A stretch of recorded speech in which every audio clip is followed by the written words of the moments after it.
Welcome to My Therapist is Out.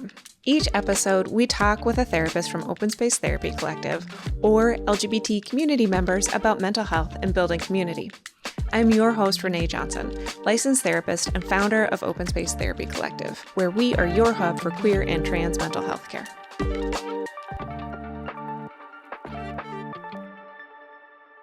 As we dive into today's topic, please keep in mind that this is a mental health podcast. We will talk about sensitive and difficult issues that are not appropriate for all audiences. Please take care while listening. Welcome back to My Therapist is Out. I'm Allison Smith, a licensed therapist at Open Space Therapy Collective, your hub for queer and trans mental health care. We're doing something a little different, and I'm here to introduce you to a 4-part series on neurodivergence.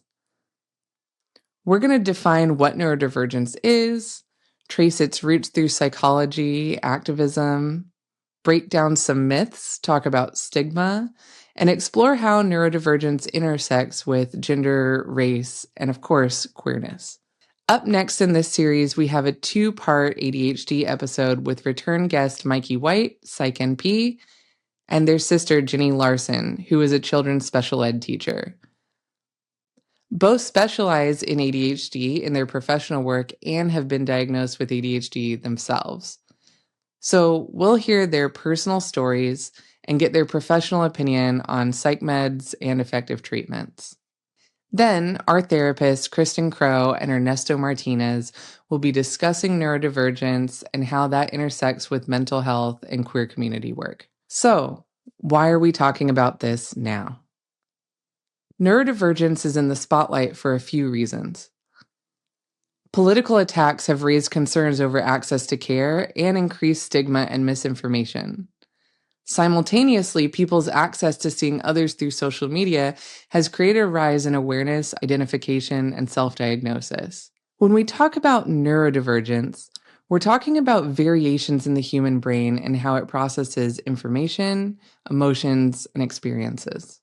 This includes conditions like autism and ADHD, or attention deficit hyperactivity disorder. But the neurodivergent umbrella is large and also includes things like dyslexia, dyspraxia, dyscalculia, Tourette's, tic syndromes, OCD, and more. The term neurodivergence is relatively new and was popularized in the 1990s by a sociologist with autism, Judy Singer. She viewed neurodiversity as a way to shift the focus from pathology to a more inclusive understanding of the diverse ways we think and experience the world. The neurodiversity movement builds on the social model of disability, which is an idea that disability comes from barriers in society and mismatches between individuals and their environments.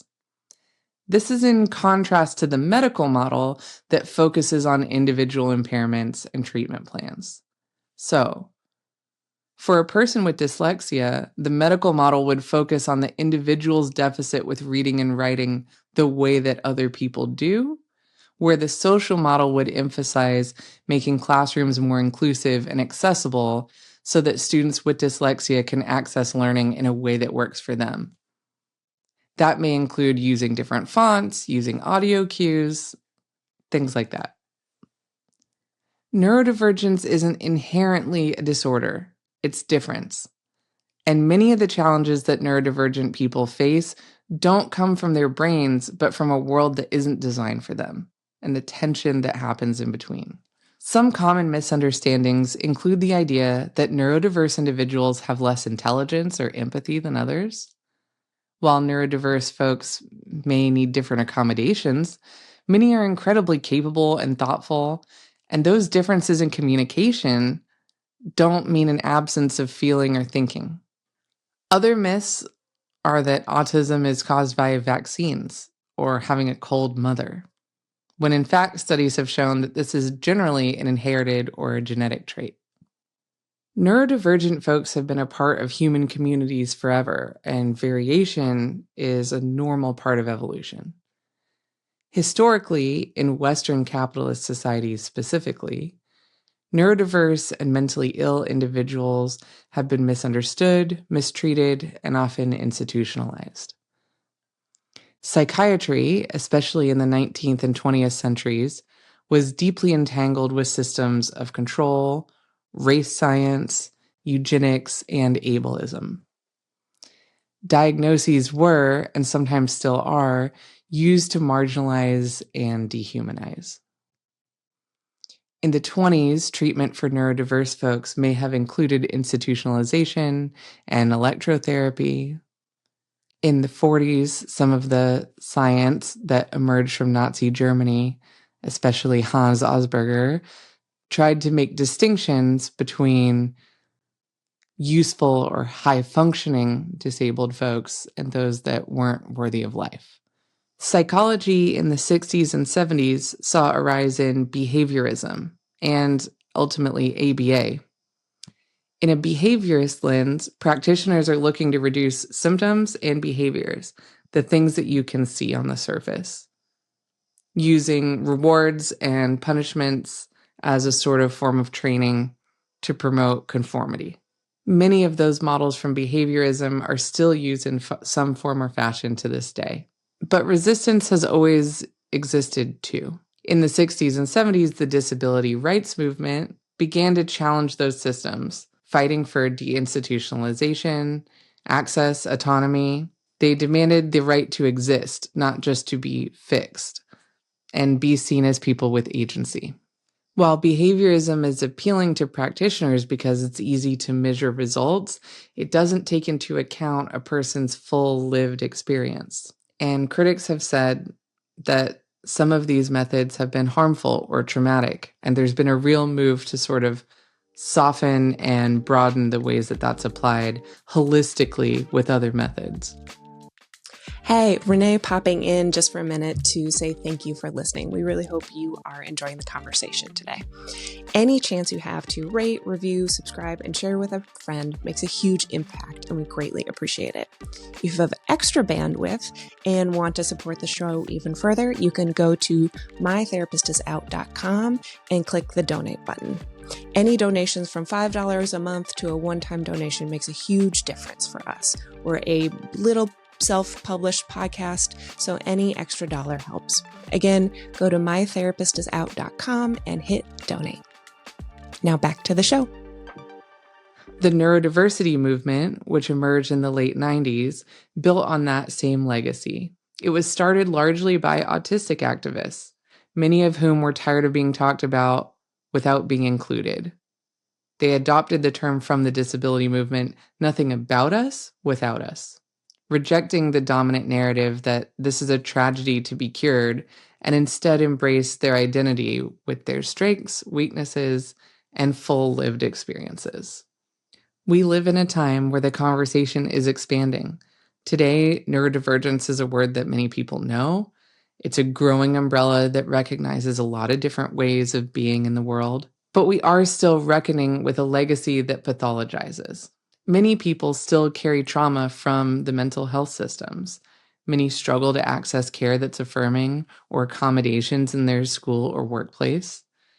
Many are undiagnosed because of racism, sexism, because of financial barriers and the cost of assessment. Neurodivergence is not just a linear spectrum, but collections of traits that can look very different in different individuals. The original research and the primary stereotypes around neurodiverse individuals has largely been around white males and young boys.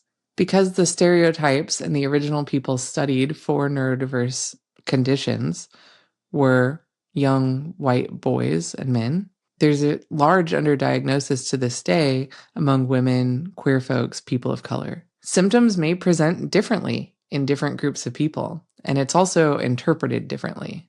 Women may be better at masking some of their symptoms, and young people of color with disruptive behaviors are more likely to be misdiagnosed with something like oppositional defiant disorder than they are with something like ADHD or autism in their youth.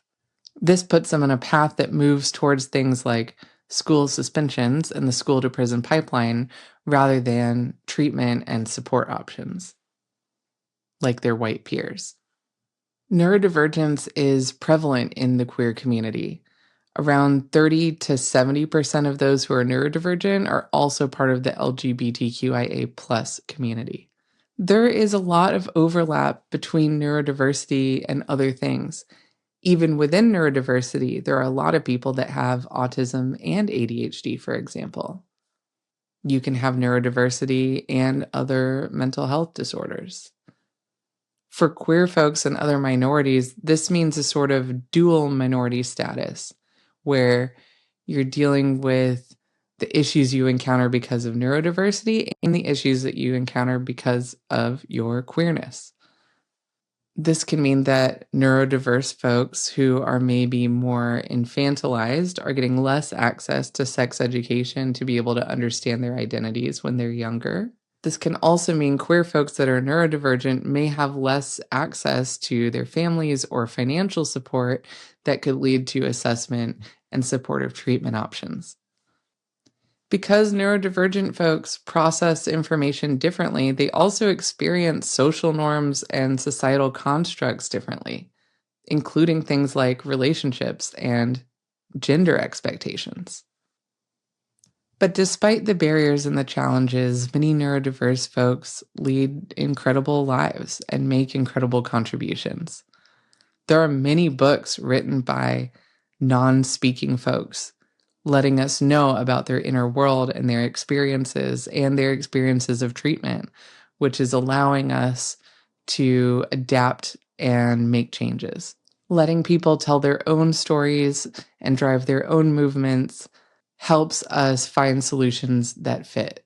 Folks like Jim Sinclair, who have moved to an anti-cure position to figuring out how to live in a fulfilling way. Greta Thunberg, who is an activist, does autism advocacy and environmental advocacy, and talks at length about how autism fuels and enhances her activism in the world. If you can't wait to get started with this series, you can check out episode 17, What is Neurodiversity, with our therapists Renee and Kristen. Up next is our 2-part ADHD episode with Mikey White and Jenny Larson. And following that, a conversation between our therapists, Kristen and Ernesto. We'd love to hear your story. So if you have questions or thoughts, feel free to send them our way. And if you liked any of this, subscribe, share, tag us on social media. And now for your queer moment of joy. Hi, my name is Jimmy, and my recent moment of joy would be when I met my boyfriend, Curtis, love of my life, and he really takes care of me and showed me that love is real, queer love is real, and it's valid. So, yes. My name is Stuart Stock Tucker. Pronouns are he, him, his. My moment of queer joy was my first time attending Pride in Long Beach. I grew up in a smaller, conservative-ish town, so to be able to experience what Pride can actually feel like was for sure my big moment of queer joy. Thanks for joining us. If you're in California and looking for a therapist, visit our website at openspacetherapycollective.com and book a free intro call with one of our therapists. If you're enjoying My Therapist Is Out, please rate, review, and follow us on Spotify, Apple Podcasts, and YouTube.